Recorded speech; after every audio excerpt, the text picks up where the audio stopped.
गणेशकवचम् येषोऽति चपलो दैत्यान् बाल्येऽपि नाशयत्यहो अग्रे किं कर्म कर्तेति न जाने मुनिसत्तमा।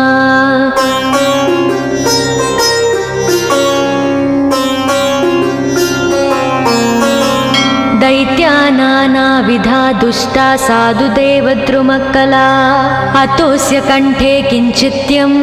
रक्षां सम्बद्धुमर्णसि ध्यायेत् सिंहगतं विनायकममुं दिर्बाहुमध्ये युगे त्रात्रायां तु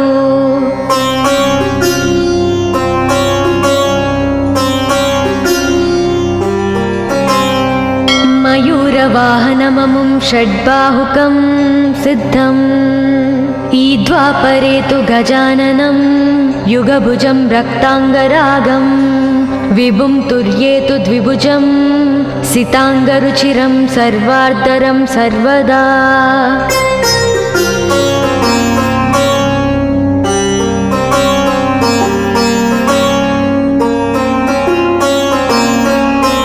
विनायकस्मिकां पातु परमात्मा परात्परः अतिसुन्दरकायस्तु मस्तकं सुमहोत्कटः ललाटं कश्यपः पातु भ्रूयुगं तु महोदरः नयने बालचन्द्रस्तु गजास्य स्रोष्ठपल्लवौ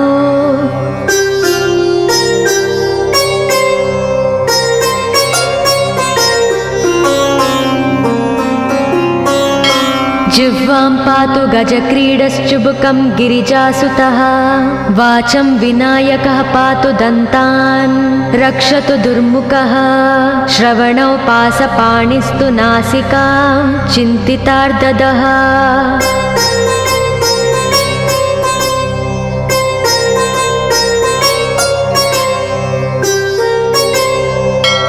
गणेशस्तु मुखं पातु कण्ठं पातु गणाधिपः स्कन्दौ पातु गजस्कन्दः स्तने विघ्नविनाशनः हृदयं गणनादस्तु हेरम्बो जठरं महान् धराधरः पातु पार्ष्णौ पृष्ठं विघ्नहरस्मुभः लिङ्गं गुह्यं सदा पातु वक्रतुण्डो महाबलः गजक्रीडो जानुजङ्गो ऊरु मङ्गलकीर्तिमान् एकदन्तो महाबुद्धिः पादौ गुल्पौ सदावतु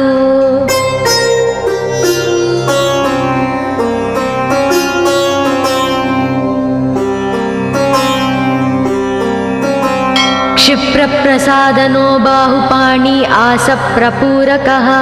अङ्गुलीच्च नखान् पातु पद्महस्तोरिनासनः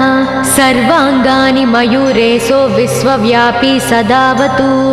अनुक्तमपि यत्स्थानं धूमकेतु सदावतु आमोदस्तग्रतः पातु प्रमोदः पृष्ठतोऽवतु प्राच्यां रक्षतु बुद्धि स आज्ञेयां सिद्धिदायकम्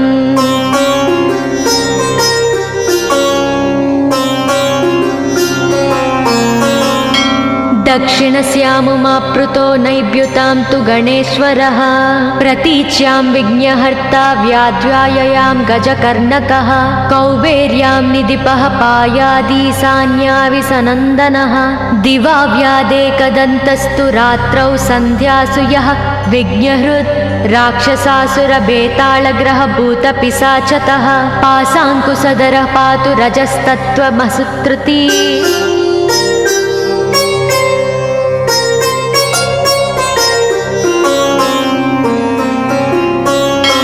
ज्ञानं धर्मं च लक्ष्मी च लज्जां कीर्तिं तदाकुलम् इव पूर्धनं च धान्यं च गृहं दारासुतान्नकीन् सर्वायुधधरः प्रातौन्मयूरेशो वतात् सदा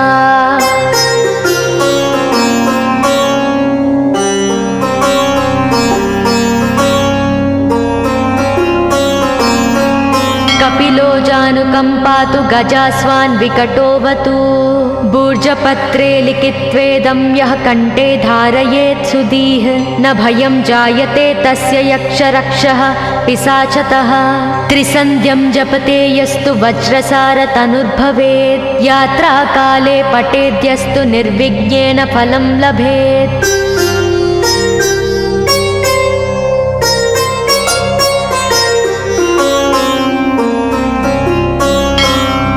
युद्धकाले पठेद्यस्तु विजयं चाप्नुयाद्ध्रुवं मरणोच्चाटनार्कर्षस्तम्भमोहनकर्मिणी सप्तवारं जपेदेत्तनानामेकविंशतिः ततत्फलमवाप्नोति साधको नात्र संशयः।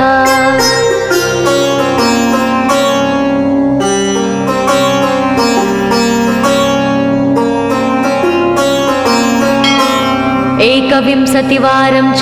पठेत्तावदिनानि यः कारागृहगतं सद्यो राज्ञा व्यजं च मोचयोत्। राजदर्शनवेलायां पठेदेतत्त्रिवारतः स राजानं वंशं नीत्वा प्रकृतिर्च सम्भां जयेत्। इदं गणेशकवचं कश्यपेन सविरितम्।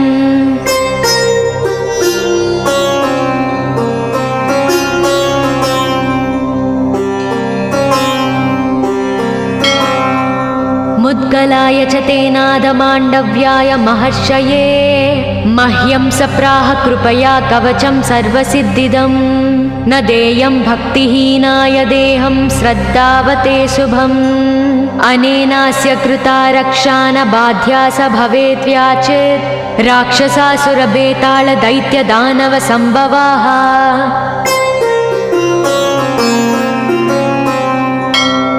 इति श्रीगणेशपुराणे श्रीगणेशकवचं सम्पूर्णम्।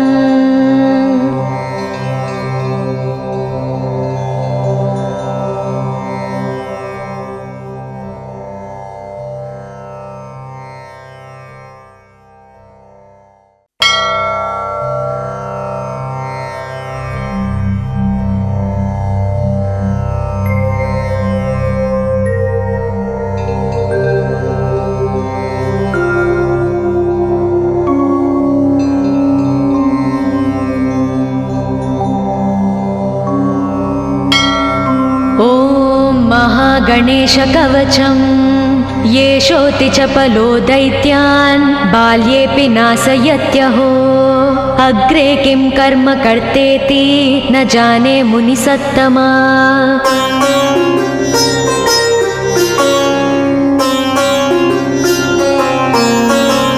दैत्या नानाविधा दुष्टा साधुदेवद्रुमक्कला अतोऽस्य कण्ठे किञ्चित्यं रक्षां सम्बद्धुमर्णसि। ध्यायेत् सिंहगतं विनायकममुं दिर्बाहुमध्ये युगे त्रात्रायां तु।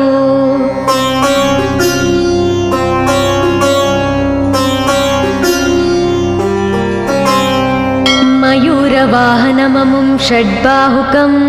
सिद्धम् ईद्वापरे तु गजाननं युगभुजं रक्ताङ्गरागं विभुं तुर्ये तु द्विभुजं सिताङ्गरुचिरं सर्वार्धरं सर्वदा।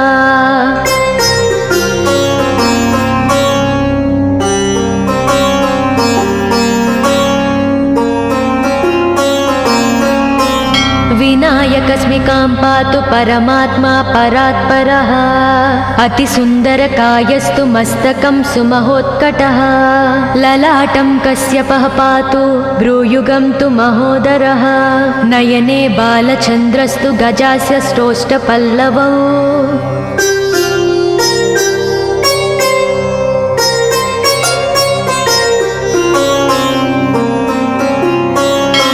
जिह्वां पातु गजक्रीडश्चुबुकं गिरिजासुतः वाचं विनायकः पातु दन्तान् रक्षतु दुर्मुखः। श्रवणौ पासपाणिस्तु नासिकां चिन्तितार्ददः।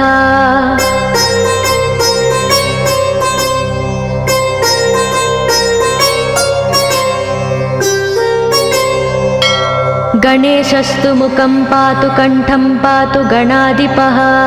स्कन्दौ पातु गजस्कन्दः स्तने विघ्नविनाशनः। हृदयं गणनादस्तु हेरम्बो जठरं महान्। धराधरः पातु पार्ष्णौ पृष्ठं विघ्नहरस्मुभः। लिङ्गं गुह्यं सदा पातु वक्रतुण्डो महाबलः। गजक्रीडो जानुजङ्गो ऊरु मङ्गलकीर्तिमान्। एकदन्तो महाबुद्धिः पादौ गुल्पौ सदावतु।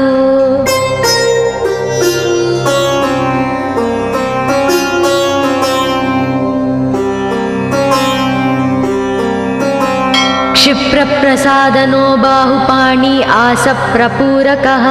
अङ्गुलीच्च नखान् पातु पद्महस्तोरिनासनः सर्वाङ्गानि मयूरेशो विश्वव्यापी सदावतु अनुक्तमपि यत्स्थानं धूमकेतु सदावतु आमोदस्तग्रतः पातु प्रमोदः पृष्ठतोऽवतु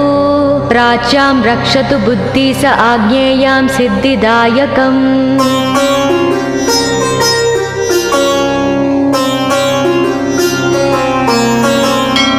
दक्षिणस्यामुमाप्लुतो नैव्युतां तु गणेश्वरः प्रतीच्यां विघ्नहर्ता व्याध्याययां गजकर्णकः कौबेर्यां निधिपः पायादीशान्याविसनन्दनः दिवा व्यादेकदन्तस्तु रात्रौ सन्ध्यासु यः विघ्नहृत् राक्षसासुरबेतालग्रहभूतपिशाचतः पाशाङ्कुशधरः पातु रजस्तत्त्वमसुत्रुती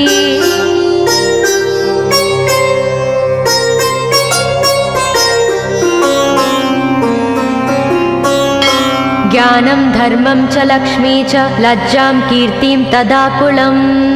इव पूर्धनं च धान्यं च गृहं दारासु तान्नकीन् सर्वायुधधरः प्रातौन्मयूरेशो वतात् सदा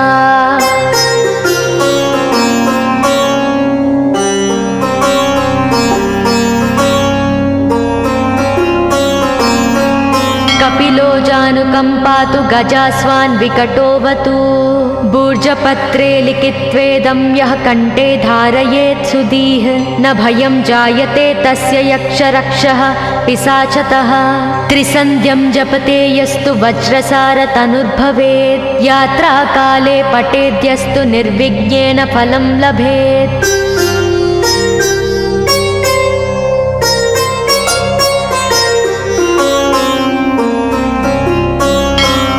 युद्धकाले पठेद्यस्तु विजयं चाप्नुयाद्ध्रुवम् मरणोच्चाटनार्कर्षस्तम्भमोहनकर्मिणी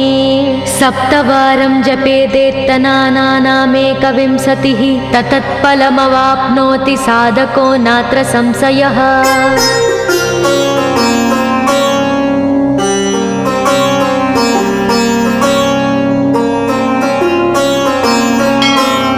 एकविंशतिवारं च पठेत्तावदिनानि यः कारागृहगतं सद्यो राज्ञा व्यदं च मोचयोत् राजदर्शनवेलायां पठेदेतत्त्रिवारतः स राजानं वंशं नीत्वा प्रकृतिर्च सम्भाञ्जयेत् इदं गणेशकवचं कश्यपेन सविरितम्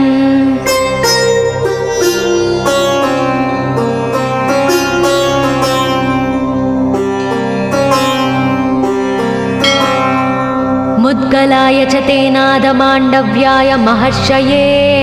मह्यं सप्राह कृपया कवचं सर्वसिद्धिदं न देयं भक्तिहीनाय देहं श्रद्धावते शुभम् अनेनास्य कृता रक्षा न बाध्या स भवेत् व्याचेत् राक्षसासुरबेतालदैत्यदानवसम्भवाः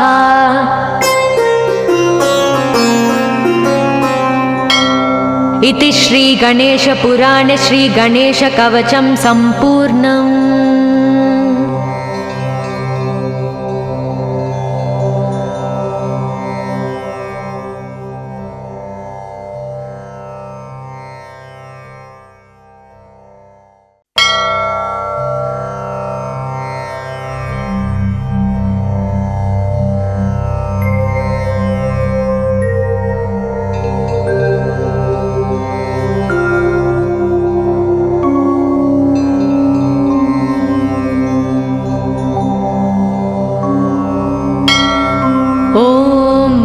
गणेशकवचं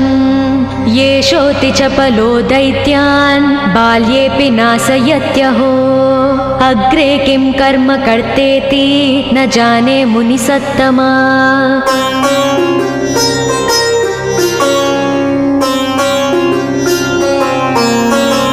दैत्या नानाविधा दुष्टा साधुदेवद्रुमकला अतोऽस्य कण्ठे किञ्चित्यं रक्षां सम्बद्धुमर्णसि ध्यायेत् सिंहगतं विनायकममुं दिर्बाहुमध्ये युगे त्रात्रायां तु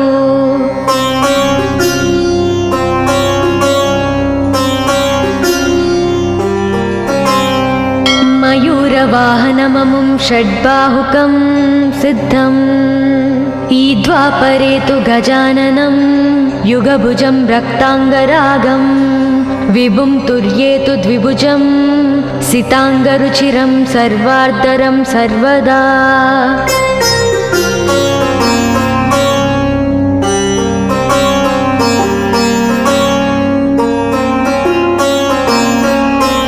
विनायकस्मिकां पातु परमात्मा परात्परः अतिसुन्दरकायस्तु मस्तकं सुमहोत्कटः ललाटं कश्यपः पातु भ्रूयुगं तु महोदरः नयने बालचन्द्रस्तु गजास्य श्रोष्ठपल्लवौ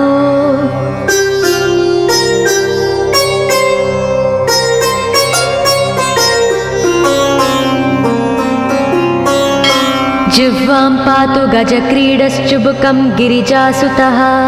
वाचं विनायकः पातु दन्तान् रक्षतु दुर्मुखः श्रवणौ पासपाणिस्तु नासिकां चिन्तितार्ददः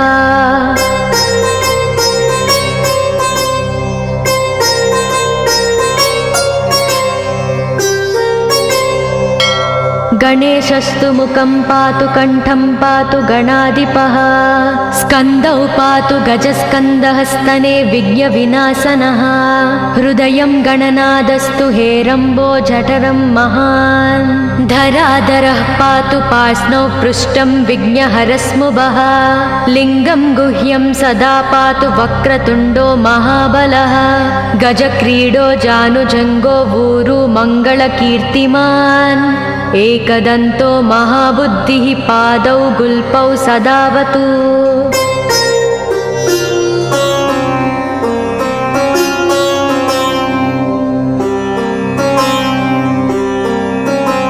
क्षिप्रप्रसादनो बाहुपाणि आसप्रपूरकः अङ्गुलीच्च नखान् पातु पद्महस्तोरिनासनः सर्वाङ्गानि मयूरेशो विश्वव्यापी सदावतु अनुक्तमपि यत्स्थानं धूमकेतु सदावतु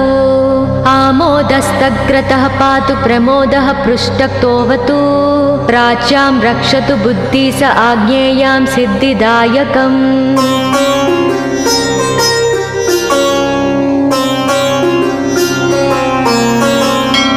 दक्षिणस्यामुमाप्लुतो नैव्युतां तु गणेश्वरः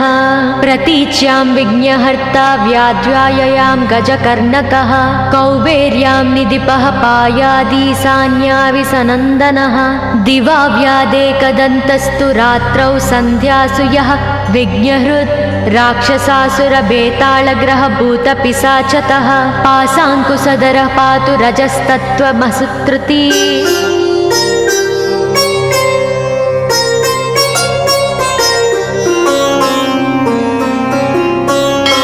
ज्ञानं धर्मं च लक्ष्मी च लज्जां कीर्तिं तदाकुलम्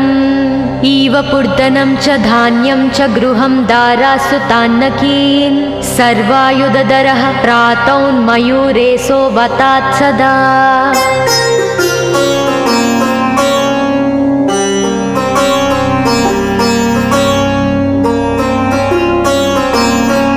कपिलो जानुकं पातु गजास्वान् विकटोऽवतु भूर्जपत्रे लिखित्वेदं यः कण्ठे धारयेत् सुधीः न भयं जायते तस्य यक्षरक्षः पिशाचतः त्रिसन्ध्यं जपते यस्तु वज्रसारतनुर्भवेत् यात्राकाले पठेद्यस्तु निर्विघ्नेन फलं लभेत्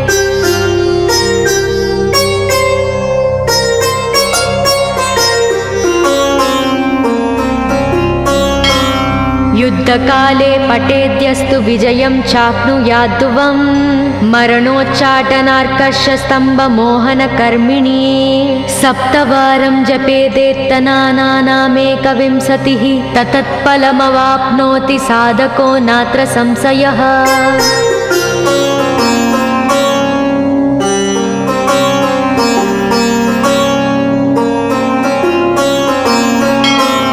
एकविंशतिवारं च पठेत्तावदिनानि यः कारागृहगतं सद्यो राज्ञा व्यजं च मोचयोत् राजदर्शनवेलायां पठेदेतत्त्रिवारतः स राजानं वंशं नीत्वा प्रकृतिर्च सम्भाञ्जयेत् इदं गणेशकवचं कश्यपेन सविरितम्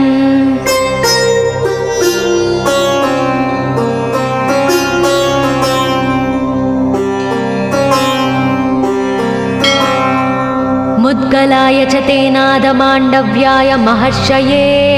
मह्यं सप्राह कृपया कवचं सर्वसिद्धिदं न देयं भक्तिहीनाय देहं श्रद्धावते शुभम् अनेनास्य कृता रक्षा न बाध्या स भवेद्व्याचेत् राक्षसासुरबेतालदैत्यदानवसम्भवाः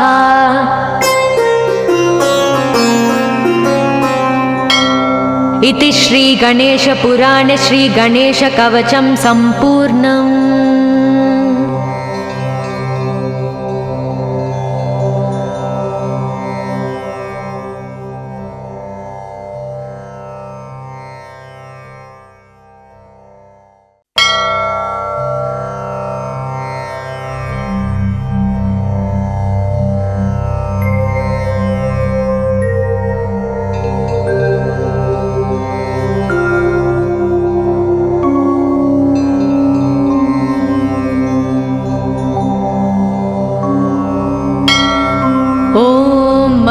गणेशकवचं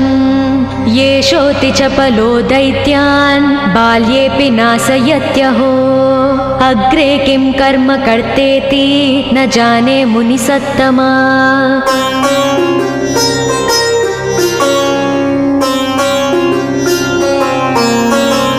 दैत्या नानाविधा दुष्टा साधुदेवद्रुमक्कला अतोऽस्य कंठे किञ्चित्यं रक्षां सम्बद्धुमर्णसि ध्यायेत् सिंहगतं विनायकममुं दिर्बाहुमध्ये युगे त्रात्रायां तु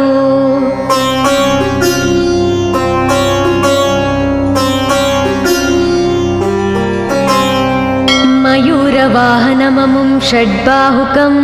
सिद्धम् ईद्वापरे तु गजाननं युगभुजं रक्ताङ्गरागं विभुं तुर्ये तु द्विभुजं सिताङ्गरुचिरं सर्वार्धरं सर्वदा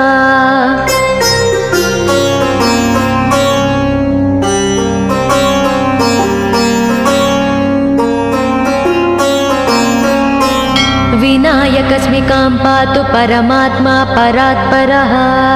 अतिसुन्दरकायस्तु मस्तकं सुमहोत्कटः ललाटं कश्यपः पातु भ्रूयुगं तु महोदरः नयने बालचन्द्रस्तु गजास्य स्रोष्टपल्लवौ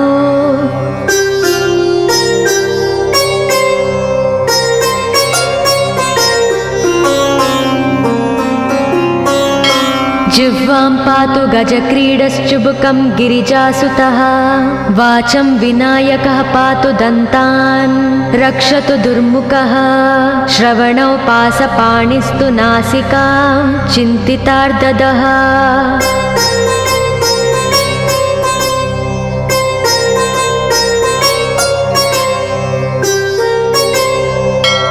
गणेशस्तु मुखं पातु कण्ठं पातु गणाधिपः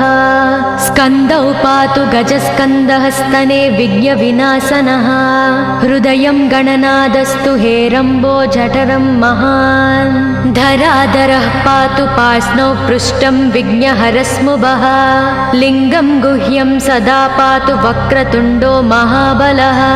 गजक्रीडो जानुजङ्गो ऊरु मङ्गलकीर्तिमान् एकदन्तो महाबुद्धिः पादौ गुल्पौ सदावतु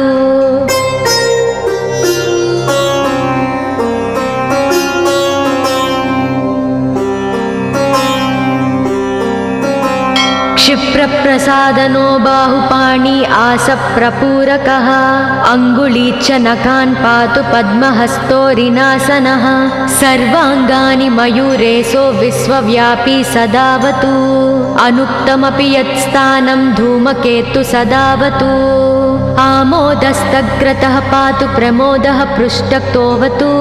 प्राच्यां रक्षतु बुद्धि स आज्ञेयां सिद्धिदायकम्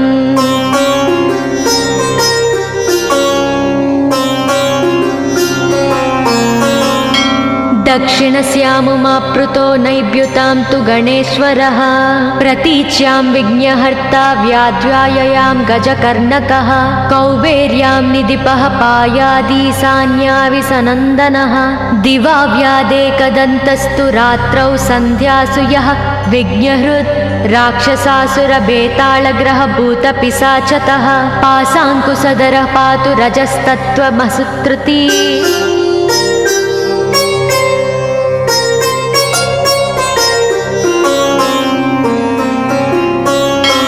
ज्ञानं धर्मं च लक्ष्मी च लज्जां कीर्तिं तदाकुलम् इव पूर्धनं च धान्यं च गृहं दारासु तान्नकीन् सर्वायुधधरः प्रातौन्मयूरेशो वतात् सदा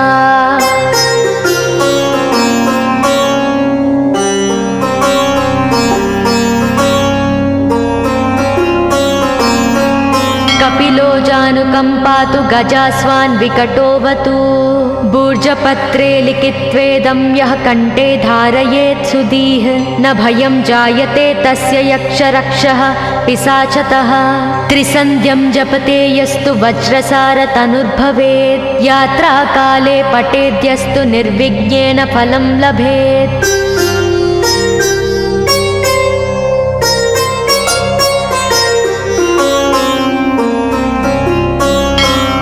युद्धकाले पठेद्यस्तु विजयं चाप्नुयाद्ध्रुवम् मरणोच्चाटनार्कषस्तम्भमोहनकर्मिणी सप्तवारं जपेदेत्तनानामेकविंशतिः ततत्फलमवाप्नोति साधको नात्र संशयः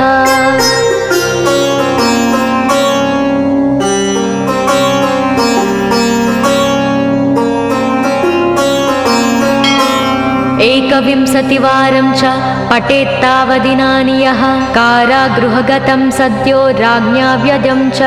मोचयोत् राजदर्शनवेलायां पठेदेतत्त्रिवारतः स राजानं वंशं नीत्वा प्रकृतिर्च सम्भाजयेत् इदं गणेशकवचं कश्यपेन सविरितम्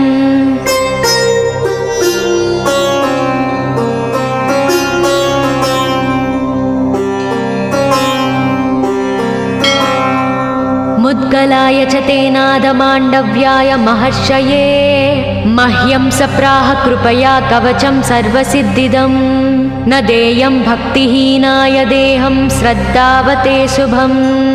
अनेनास्य कृता रक्षा न बाध्या स भवेत् व्याचेत् राक्षसासुरबेताళदैत्यदानवसम्भवाः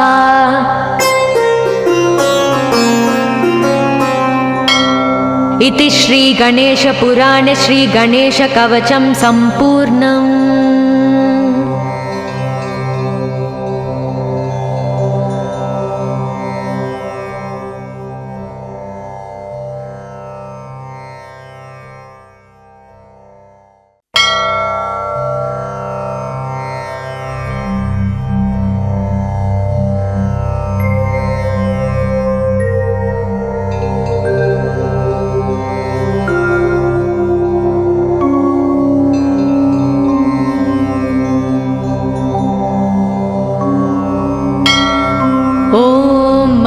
गणेशकवचं येषोऽति चपलो दैत्यान् बाल्येऽपि नाशयत्यहो अग्रे किं कर्म कर्तेति न जाने मुनिसत्तमा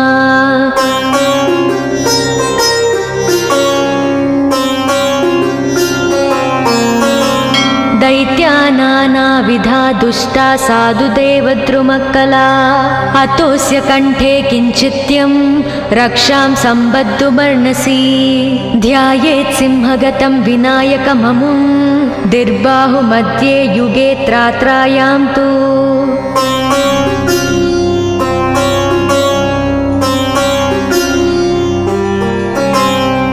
मयूरवाहनममुं षड्बाहुकं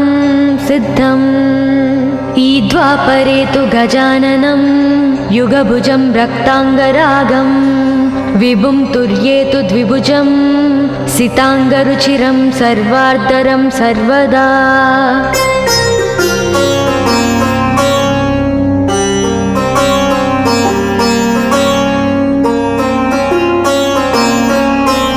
विनायकस्मिकां पातु परमात्मा परात्परः अतिसुन्दरकायस्तु मस्तकं सुमहोत्कटः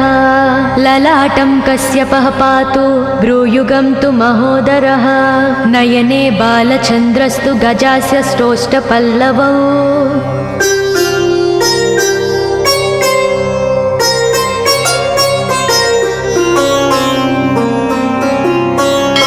जिह्वां पातु गजक्रीडश्चुबुकं गिरिजासुतः वाचं विनायकः पातु दन्तान् रक्षतु दुर्मुखः श्रवणौ पासपाणिस्तु नासिकां चिन्तितार्ददः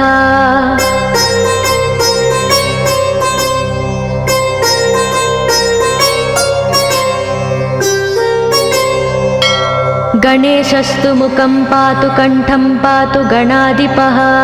स्कन्दौ पातु गजस्कन्दः स्तने विघ्नविनाशनः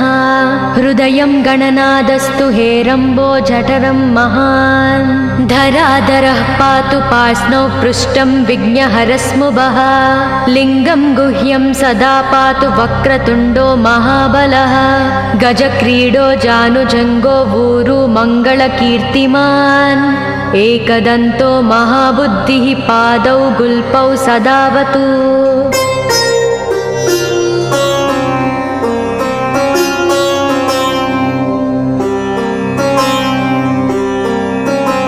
क्षिप्रप्रसादनो बाहुपाणि आसप्रपूरकः अङ्गुली च नखान् पातु पद्महस्तोरिनासनः सर्वाङ्गानि मयूरेशो विश्वव्यापी सदावतु अनुक्तमपि यत्स्थानं धूमकेतु सदावतु आमोदस्तग्रतः पातु प्रमोदः पृष्ठतोऽवतु प्राच्यां रक्षतु बुद्धि स आज्ञेयां सिद्धिदायकम्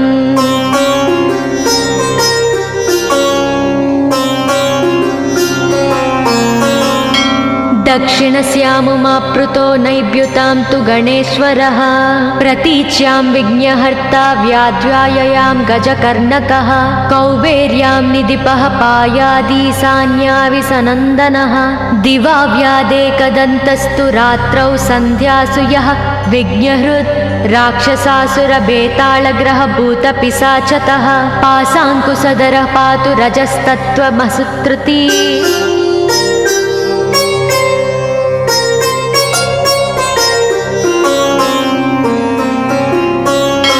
ज्ञानं धर्मं च लक्ष्मी च लज्जां कीर्तिं तदाकुलम् इव पूर्धनं च धान्यं च गृहं दारासु तान्नकीन् सर्वायुधधरः प्रातौन्मयूरेशो वतात् सदा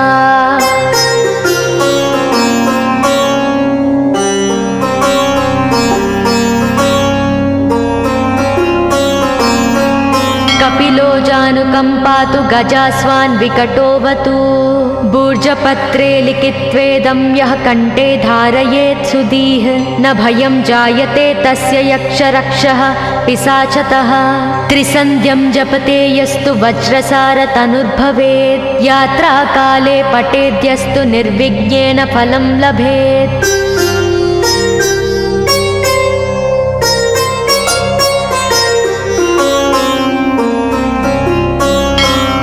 युद्धकाले पठेद्यस्तु विजयं चाप्नुयाद्ध्रुवं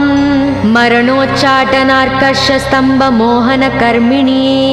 सप्तवारं जपेदेत्तनानामेकविंशतिः ततत्फलमवाप्नोति साधको नात्र संशयः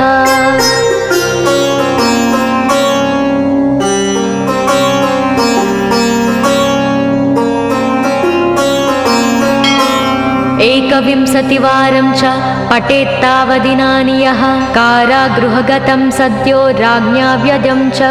मोचयोत् राजदर्शनवेलायां पठेदेतत्त्रिवारतः स राजानं वंशं नीत्वा प्रकृतिर्च सम्भां जयेत् इदं गणेशकवचं कश्यपेन सविरितम्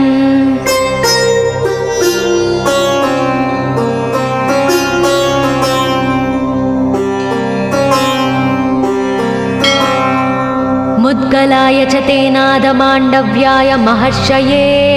मह्यं सप्राह कृपया कवचं सर्वसिद्धिदम् न देयं भक्तिहीनाय देहं श्रद्धावते शुभम् अनेनास्य कृता रक्षा न बाध्या स भवेत् व्याचेत् राक्षसासुरबेताल दैत्यदानव संभवाः।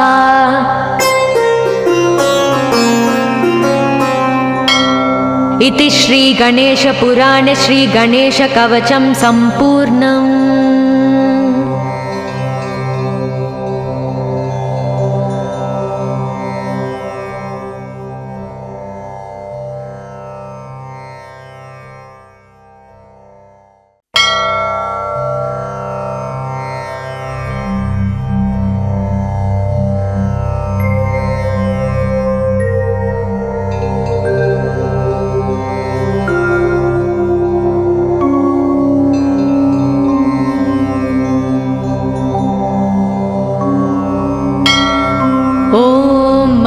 गणेशकवचं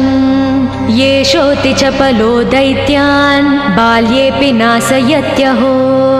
अग्रे किं कर्म कर्तेति न जाने मुनिसत्तमा।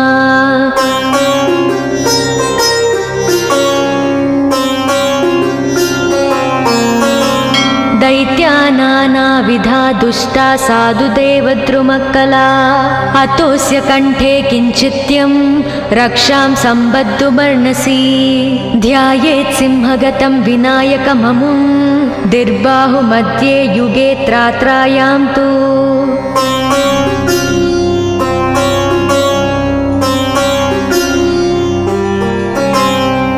मयूरवाहनममुं षड्बाहुकं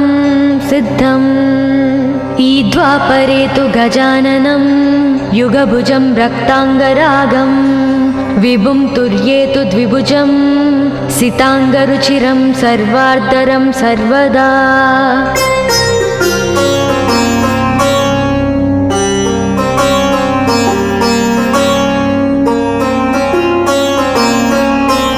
विनायकस्मिकां पातु परमात्मा परात्परः अतिसुन्दरकायस्तु मस्तकं सुमहोत्कटः ललाटं कश्यपः पातु भ्रूयुगं तु महोदरः नयने बालचन्द्रस्तु गजास्य श्रोष्ठपल्लवौ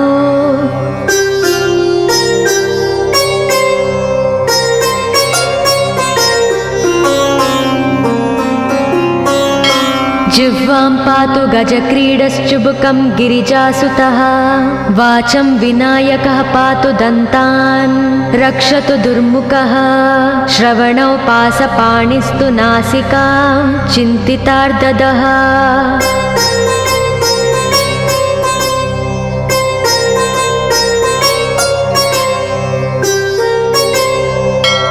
गणेशस्तु मुखं पातु कण्ठं पातु गणाधिपः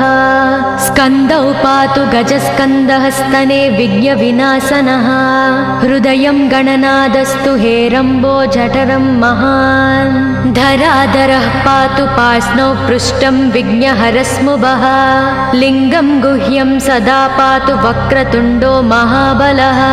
गजक्रीडो जानुजङ्गो ऊरु मङ्गलकीर्तिमान् एकदन्तो महाबुद्धिः पादौ गुल्पौ सदावतु।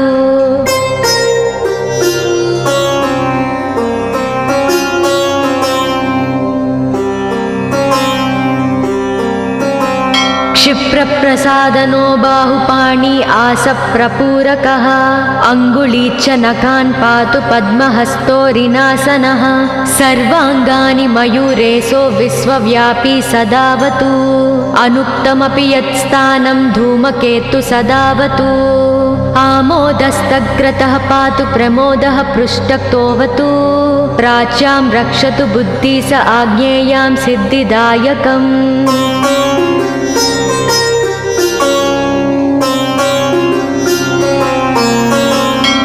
दक्षिणस्यामुमाप्लुतो नैव्युतां तु गणेश्वरः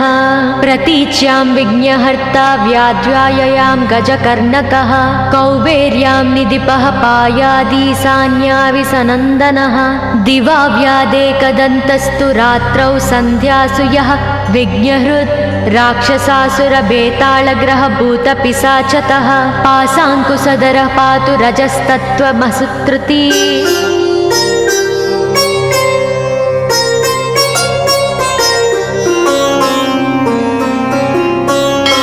ज्ञानं धर्मं च लक्ष्मी च लज्जां कीर्तिं तदाकुलम्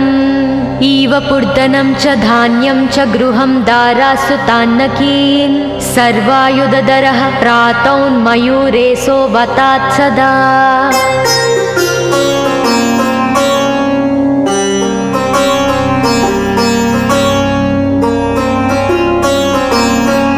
कपिलो जानुकम्पातु गजास्वान् विकटोऽवतु भूर्जपत्रे लिखित्वेदं यः कण्ठे धारयेत् सुधीः न भयं जायते तस्य यक्षरक्षः पिशाचतः त्रिसन्ध्यं जपते यस्तु वज्रसारतनुर्भवेत् यात्राकाले पठेद्यस्तु निर्विघ्नेन फलं लभेत्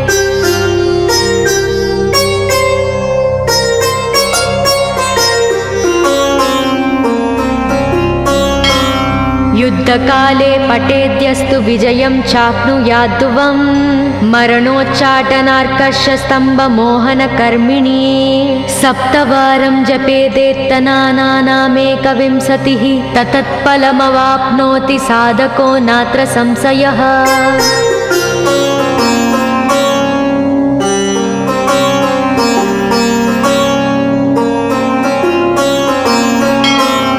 एकविंशतिवारं च पठेत्तावदिनानि यः कारागृहगतं सद्यो राज्ञा व्यजं च मोचयोत् राजदर्शनवेलायां पठेदेतत्त्रिवारतः स राजानं वंशं नीत्वा प्रकृतिर्च सम्भाजयेत् इदं गणेशकवचं कश्यपेन सविरितम्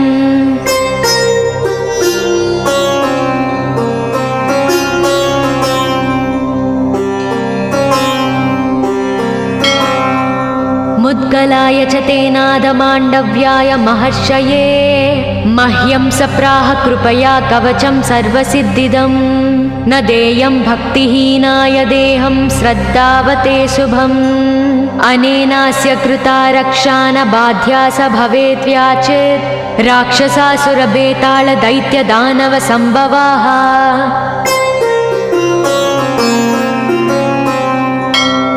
इति श्री गणेशपुराणे श्री गणेशकवचं सम्पूर्णम्।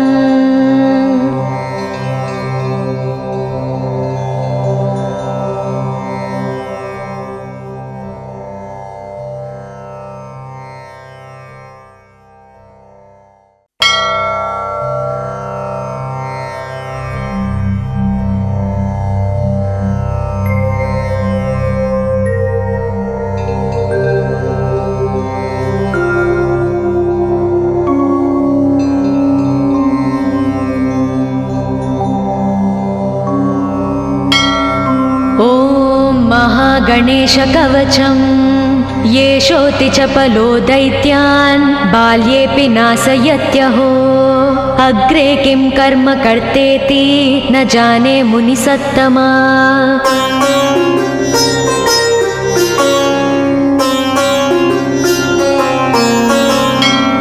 दैत्यानानाविधा दुष्टा साधुदेवद्रुमक्कला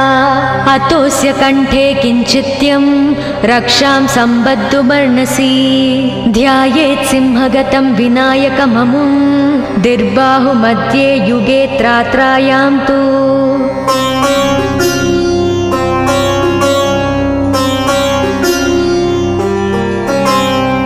मयूरवाहनममुं षड्बाहुकं सिद्धम् ईद्वापरे तु गजाननं युगभुजं रक्ताङ्गरागं विभुं तुर्येतु द्विभुजं सिताङ्गरुचिरं सर्वार्धरं सर्वदा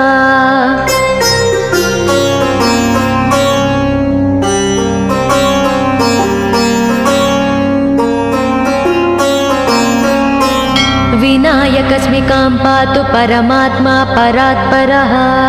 अतिसुन्दरकायस्तु मस्तकं सुमहोत्कटः ललाटं कश्यपः पातु भ्रूयुगं तु महोदरः नयने बालचन्द्रस्तु गजास्य श्रोष्ठपल्लवौ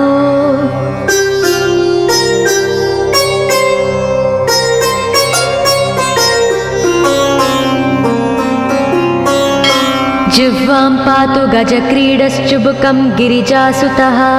वाचं विनायकः पातु दन्तान् रक्षतु दुर्मुखः श्रवणौ पासपाणिस्तु नासिकां चिन्तितार्ददः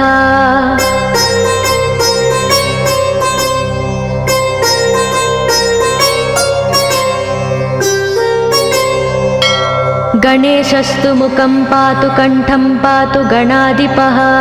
स्कन्दौ पातु गजस्कन्दः स्तने विघ्नविनाशनः हृदयं गणनादस्तु हेरम्बो जठरं महान् धराधरः पातु पार्ष्णौ पृष्ठं विघ्नहरस्मुभः लिङ्गं गुह्यं सदा पातु वक्रतुण्डो महाबलः गजक्रीडो जानुजङ्गो ऊरु मङ्गलकीर्तिमान् एकदन्तो महाबुद्धिः पादौ गुल्पौ सदावतु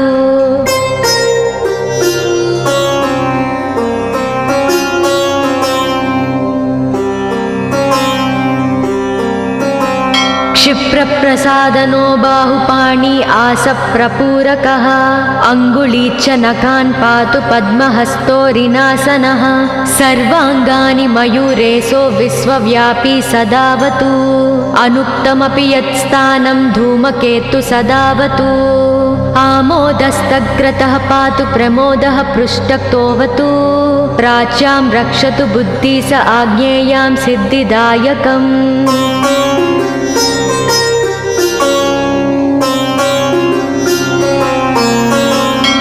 दक्षिणस्यामुमाप्लुतो नैव्युतां तु गणेश्वरः प्रतीच्यां विघ्नहर्ता व्याध्याययां गजकर्णकः कौबेर्यां निधिपः पायादीशान्याविसनन्दनः दिवा व्यादेकदन्तस्तु रात्रौ सन्ध्यासु यः विघ्नहृत् राक्षसासुरभेतालग्रहभूतपिशाचतः पाशाङ्कुशधरः पातु रजस्तत्त्वमसुत्रुती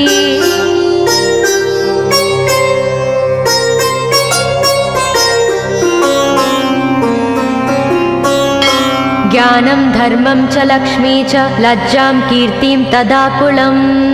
इव पूर्धनं च धान्यं च गृहं दारासु तान्नकीन् सर्वायुधधरः प्रातौन्मयूरेशो वतात् सदा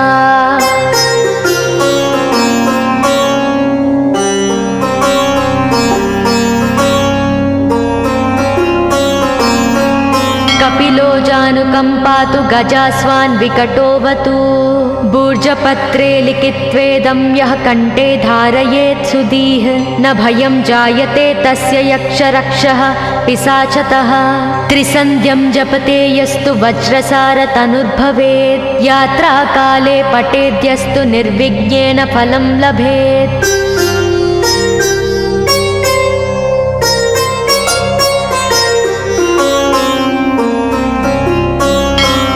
युद्धकाले पठेद्यस्तु विजयं चाप्नुयाद्ध्रुवम् मरणोच्चाटनार्कर्षस्तम्भमोहनकर्मिणी सप्तवारं जपेदेत्तनानामेकविंशतिः ततत्फलमवाप्नोति साधको नात्र संशयः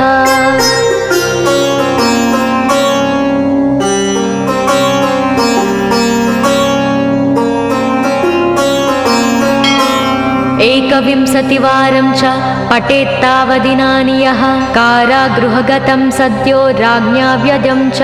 मोचयोत् राजदर्शनवेलायां पठेदेतत्त्रिवारतः स राजानं वंशं नीत्वा प्रकृतिर्च सम्भां जयेत् इदं गणेशकवचं कश्यपेन सविरितम्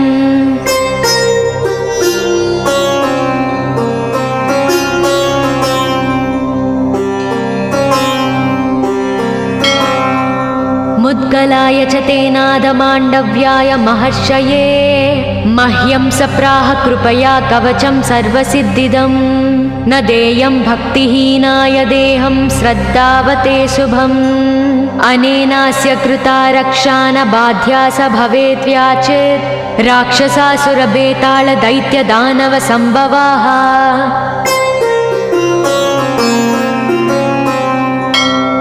इति श्रीगणेशपुराणे श्रीगणेशकवचं सम्पूर्णम्।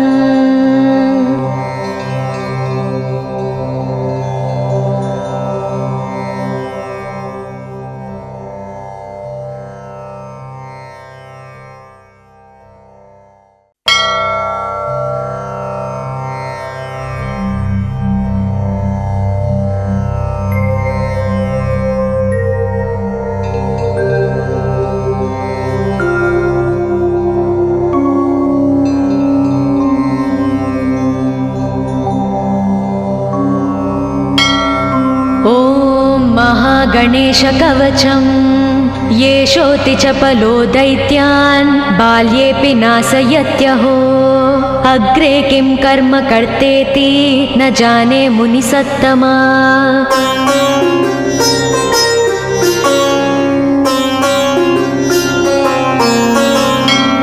दैत्यानानाविधा दुष्टा साधुदेवद्रुमक्कला अतोऽस्य कण्ठे किञ्चित्यं रक्षां सम्बद्धुमर्णसि ध्यायेत् सिंहगतं विनायकममुं दिर्बाहुमध्ये युगे त्रात्रायां तु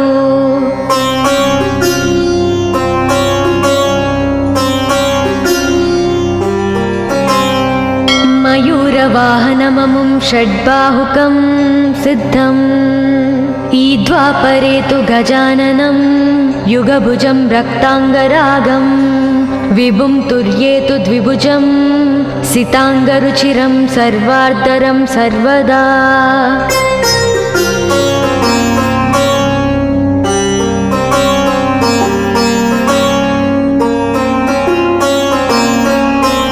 विनायकस्मिकां पातु परमात्मा परात्परः अतिसुन्दरकायस्तु मस्तकं सुमहोत्कटः ललाटं कश्यपः पातु भ्रूयुगं तु महोदरः नयने बालचन्द्रस्तु गजास्य स्रोष्ठपल्लवौ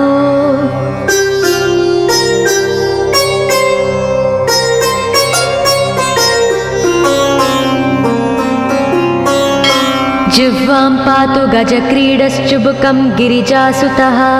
वाचं विनायकः पातु दन्तान् रक्षतु दुर्मुखः श्रवणौ पासपाणिस्तु नासिकां चिन्तितार्ददः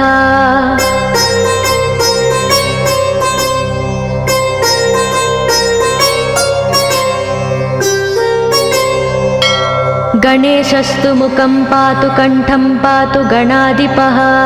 स्कन्दौ पातु गजस्कन्दः स्तने विघ्नविनाशनः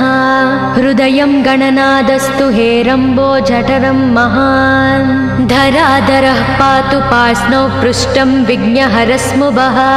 लिङ्गं गुह्यं सदा पातु वक्रतुण्डो महाबलः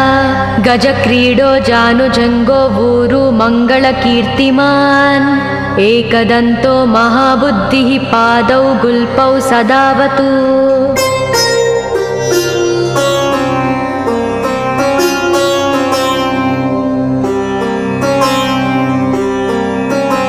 क्षिप्रप्रसादनो बाहुपाणि आसप्रपूरकः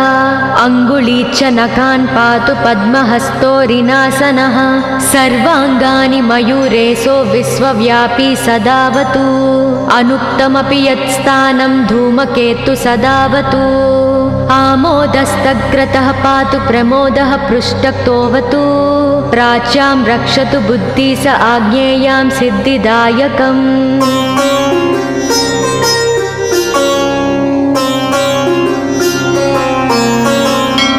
दक्षिणस्यामुमाप्लुतो नैव्युतां तु गणेश्वरः प्रतीच्यां विघ्नहर्ता व्याध्याययां गजकर्णकः कौबेर्यां निधिपः पायादीशान्याविसनन्दनः दिवा व्यादेकदन्तस्तु रात्रौ सन्ध्यासु यः विघ्नहृत् राक्षसासुरबेतालग्रह भूतपिशाचतः पाशाङ्कुशधरः पातु रजस्तत्त्वमसुत्रुती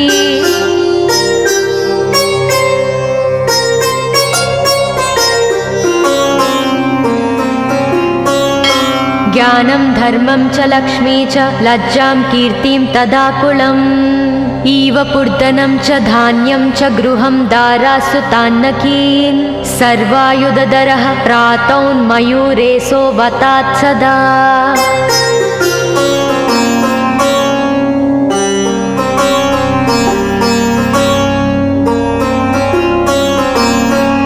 कपिलो जानुकं पातु गजास्वान् विकटोऽवतु भूर्जपत्रे लिखित्वेदं यः कण्ठे धारयेत् सुधीः न भयं जायते तस्य यक्षरक्षः पिशाचतः त्रिसन्ध्यं जपते यस्तु वज्रसारतनुर्भवेत् यात्राकाले पठेद्यस्तु निर्विघ्नेन फलं लभेत्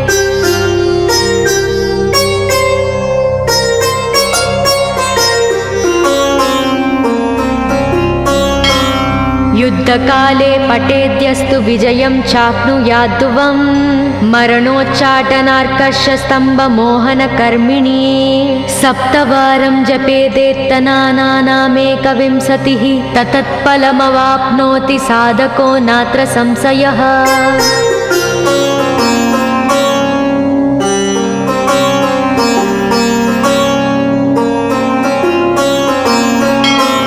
एकविंशतिवारं च पठेत्तावदिनानि यः कारागृहगतं सद्यो राज्ञा व्यजं च मोचयोत् राजदर्शनवेलायां पठेदेतत्त्रिवारतः स राजानं वंशं नीत्वा प्रकृतिर्च सम्भाञ्जयेत्। इदं गणेशकवचं कश्यपेन सविरितम्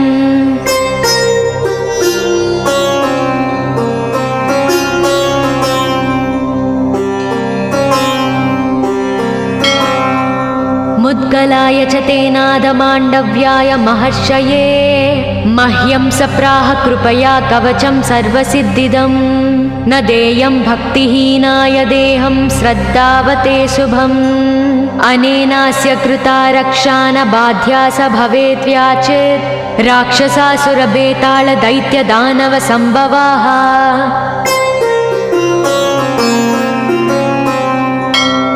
इति श्रीगणेशपुराणे श्रीगणेशकवचं सम्पूर्णम्।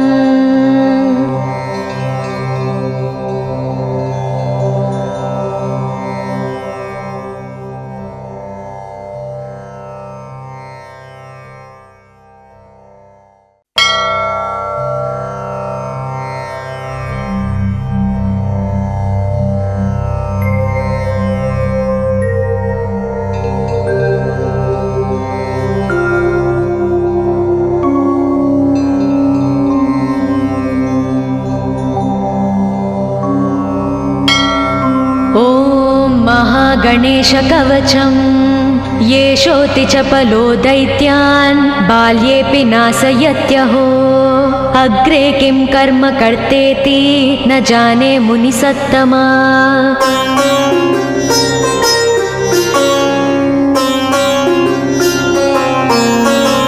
दैत्या नानाविधा दुष्टा साधुदेवद्रुमक्कला अतोऽस्य कंठे किञ्चित्यं रक्षां सम्बद्धुमर्णसि ध्यायेत् सिंहगतं विनायकममुं दिर्बाहुमध्ये युगे त्रात्रायां तु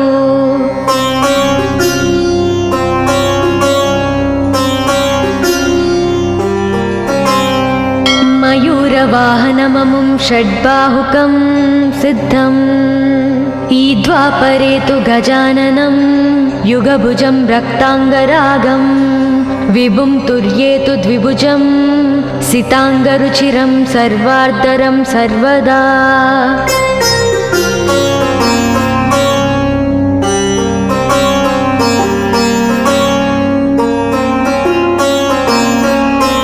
विनायकस्मिकां पातु परमात्मा परात्परः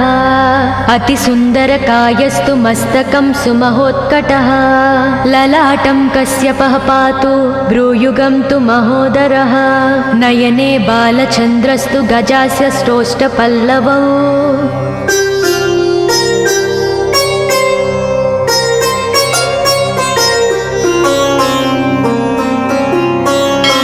जिह्वां पातु गजक्रीडश्चुबुकं गिरिजासुतः वाचं विनायकः पातु दन्तान् रक्षतु दुर्मुखः श्रवणौ पासपाणिस्तु नासिकां चिन्तितार्ददः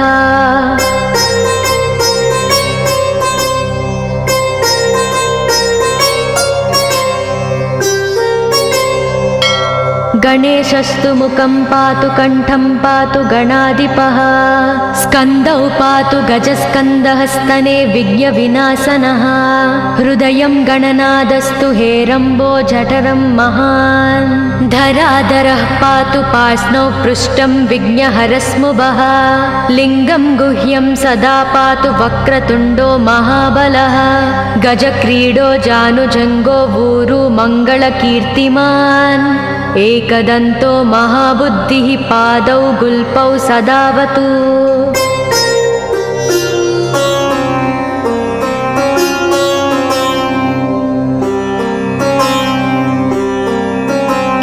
क्षिप्रप्रसादनो बाहुपाणि आसप्रपूरकः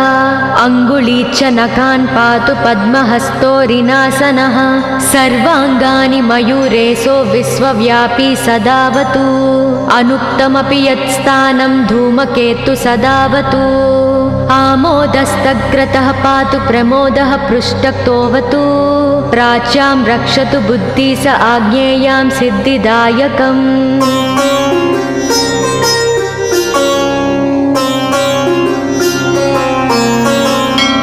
दक्षिणस्यामुमाप्लुतो नैव्युतां तु गणेश्वरः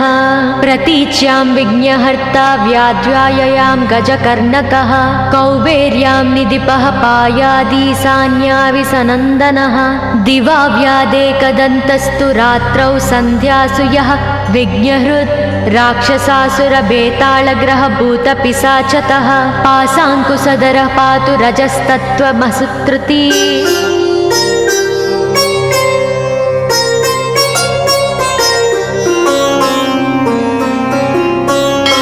ज्ञानं धर्मं च लक्ष्मी च लज्जां कीर्तिं तदाकुलम्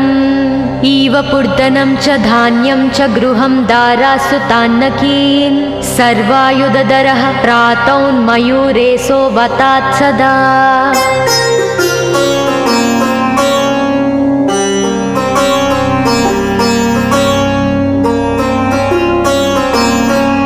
कपिलो जानुकम्पातु गजास्वान् विकटोऽवतु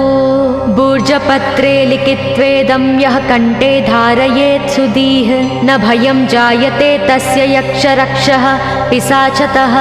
त्रिसन्ध्यं जपते यस्तु वज्रसारतनुर्भवेत् यात्राकाले पठेद्यस्तु निर्विघ्नेन फलं लभेत्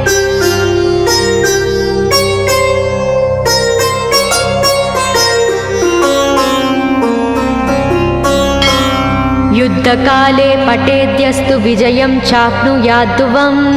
मरणोच्चाटनार्कषस्तम्भमोहनकर्मिणी सप्तवारं जपेदेत्तनानामेकविंशतिः ततत्फलमवाप्नोति साधको नात्र संशयः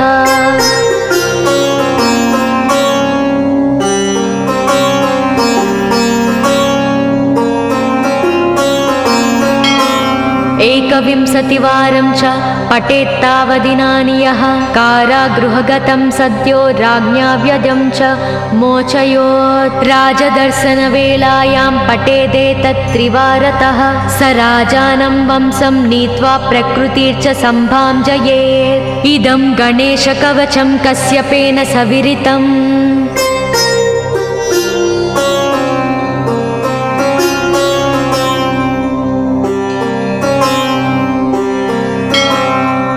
मुद्गलाय च तेनादमाण्डव्याय महर्षये मह्यं सप्राह कृपया कवचं सर्वसिद्धिदं न देयं भक्तिहीनाय देहं श्रद्धावते शुभम् अनेनास्य कृता रक्षा न बाध्या स भवेत् व्याचेत् राक्षसासुरबेताళदैत्यदानवसम्भवाः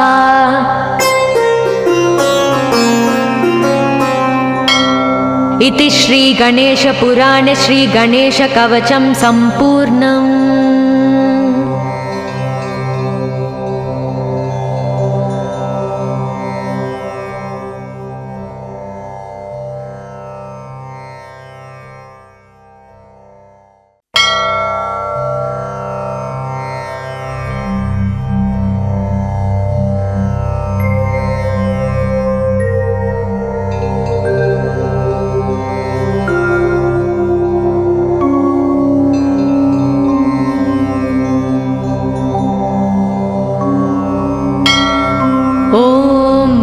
गणेशकवचं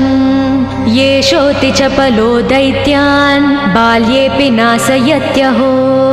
अग्रे किं कर्म कर्तेति न जाने मुनिसत्तमा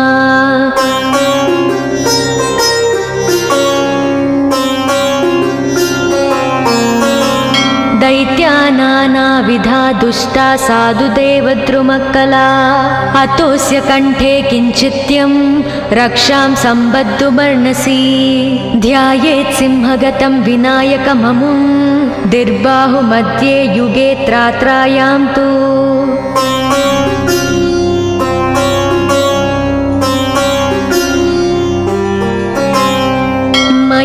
वाहनममुं षड्बाहुकं सिद्धम् ईद्वापरे तु गजाननं युगभुजं रक्ताङ्गरागं विभुं तुर्ये तु द्विभुजं सिताङ्गरुचिरं सर्वार्धरं सर्वदा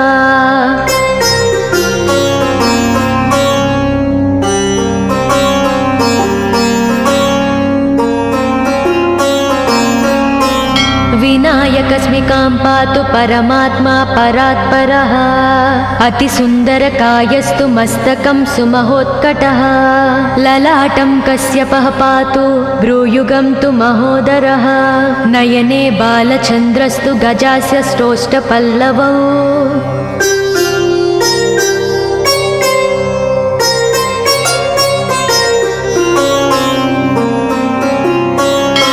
जिह्वां पातु गजक्रीडश्चुबुकं गिरिजासुतः वाचं विनायकः पातु दन्तान् रक्षतु दुर्मुखः श्रवणौ पासपाणिस्तु नासिकां चिन्तितार्ददः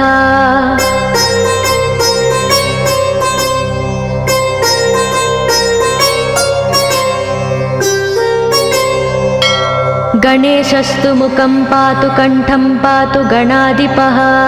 स्कन्दौ पातु गजस्कन्दः स्तने विघ्नविनाशनः हृदयं गणनादस्तु हेरम्बो जठरं महान् धराधरः पातु पार्ष्णौ पृष्ठं विघ्नहरस्मुभः लिङ्गं गुह्यं सदा पातु वक्रतुण्डो महाबलः गजक्रीडो जानुजङ्गो ऊरु मङ्गलकीर्तिमान् एकदन्तो महाबुद्धिः पादौ गुल्पौ सदावतु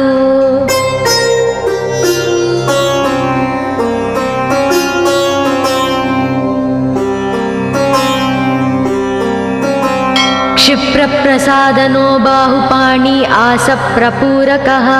अङ्गुली च नखान् पातु पद्महस्तोरिनासनः सर्वाङ्गानि मयूरेशो विश्वव्यापी सदावतु अनुक्तमपि यत्स्थानं धूमकेतु सदावतु आमोदस्तग्रतः पातु प्रमोदः पृष्ठतोऽवतु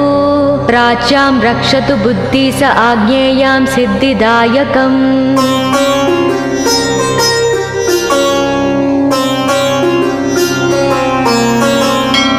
दक्षिणस्यामुमाप्लुतो नैव्युतां तु गणेश्वरः प्रतीच्यां विघ्नहर्ता व्याध्याययां गजकर्णकः कौबेर्यां निधिपः पायादीशान्याविसनन्दनः दिवा व्यादेकदन्तस्तु रात्रौ सन्ध्यासु यः विघ्नहृत् राक्षसासुरबेतालग्रहभूतपिशाचतः पाशाङ्कुशधरः पातु रजस्तत्त्वमसुत्रुती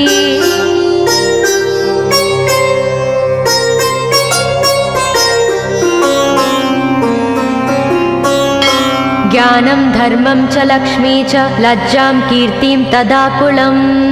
इव पूर्धनं च धान्यं च गृहं दारासु तान्नकीन् सर्वायुधधरः प्रातौन्मयूरेशो वतात् सदा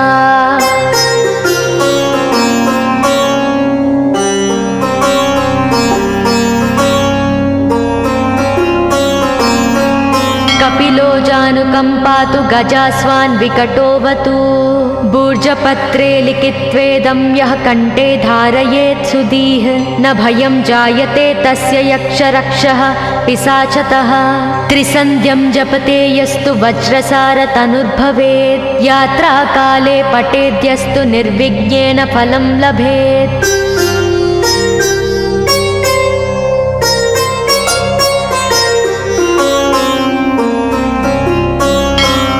युद्धकाले पठेद्यस्तु विजयं चाप्नुयाद्ध्रुवं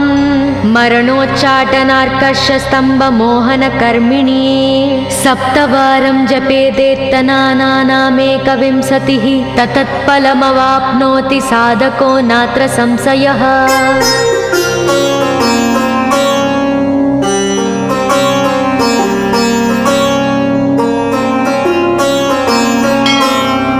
एकविंशतिवारं च पठेत्तावदिनानि यः कारागृहगतं सद्यो राज्ञा व्यजं च मोचयोत् राजदर्शनवेलायां पठेदेतत्त्रिवारतः स राजानं वंशं नीत्वा प्रकृतिर्च सम्भां जयेत् इदं गणेशकवचं कश्यपेन सविरितम्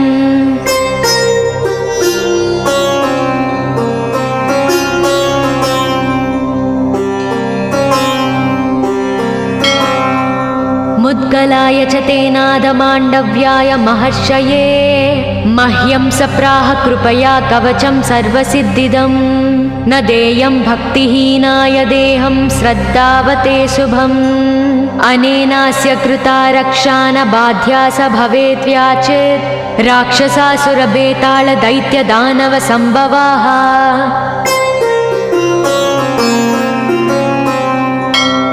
इति श्रीगणेशपुराणे श्रीगणेशकवचं सम्पूर्णम्।